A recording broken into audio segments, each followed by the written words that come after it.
केंद्रीय जलशक्ती मंत्री नामदार श्री आर. पाटील यांनी शिर्डीला भेट देऊन साईबाबा दर्शन घेतले.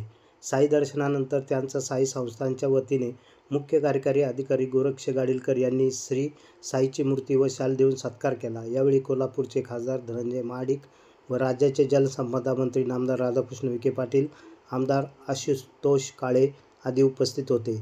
तत्पूर्वी शिर्डी विमानतळावर नामदार सी. आर. पाटील यांचा नामदार राधाकृष्ण विखे पाटील यांनी पुष्पगुच्छ देऊन सत्कार केला.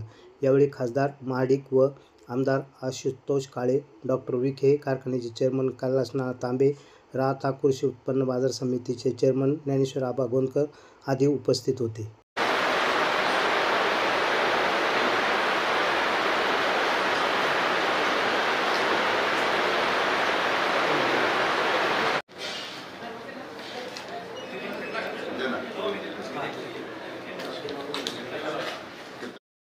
प्रवरा न्यूजसाठी पत्रकार विजय बोडकेसह प्रतिनिधी पत्रकार राजेंद्र गडकरी, शिर्डी.